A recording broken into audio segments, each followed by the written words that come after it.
Topic 4.5 Maritime Empires Maintained and Developed.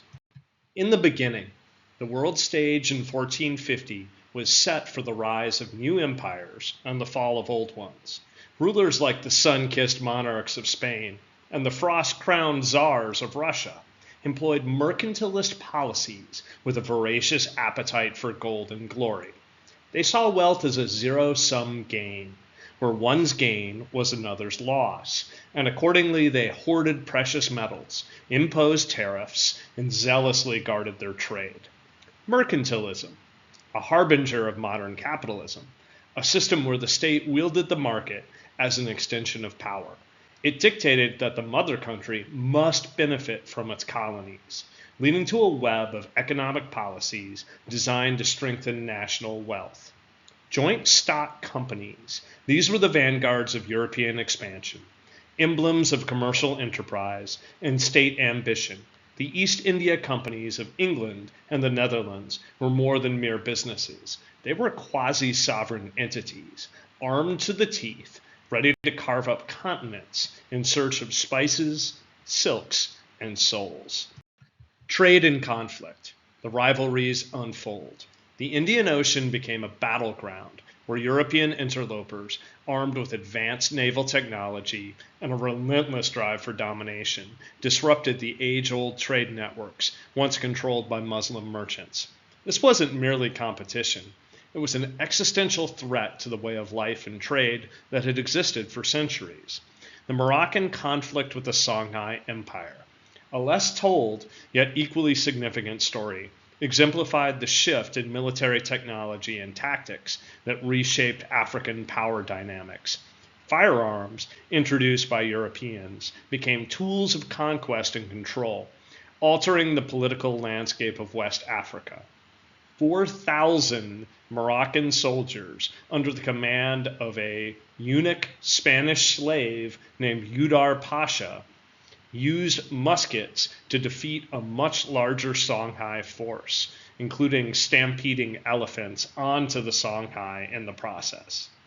The human cost, labor and cultural synthesis, the Atlantic trading system. This was the dark underbelly of the era's economic boom. Enslaved Africans were treated as commodities in a system that was both brutal and calculating. They were the unwilling participants in a transcontinental drama that saw the merging of African, American, and European cultures, a tragic yet transformative mingling of traditions and traumas.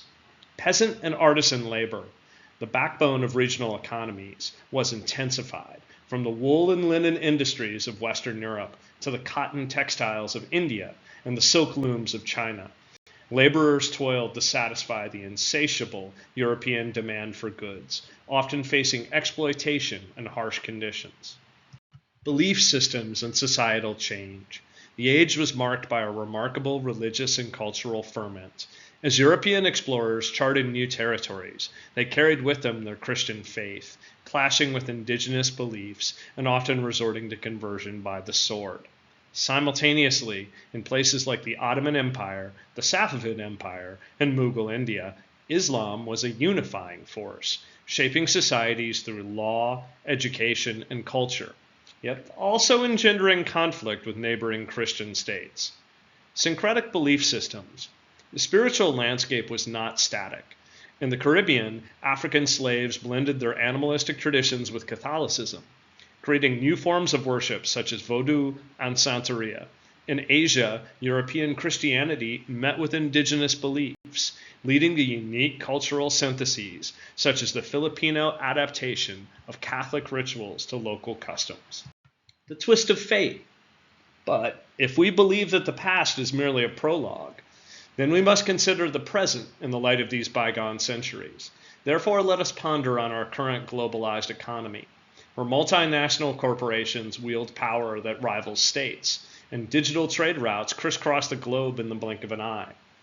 Are these not the joint stock companies of the modern era? Is the internet not the new Silk Road? Is the resistance to globalization mercantilism? In the end, the narrative of history reveals a profound continuity within change, a world where the strategies of the past echo in the corridors of the present. The rise and fall of empires, the ebb and flow of trade, the fusion of cultures, and the resilience of belief systems. These are not relics to be studied, but living legacies that shape our today. And here's the twist. Just as the rulers of the past used economics to consolidate power, today's leaders face a similar conundrum with technology as the new frontier. Will they learn from history, or are we doomed to repeat it?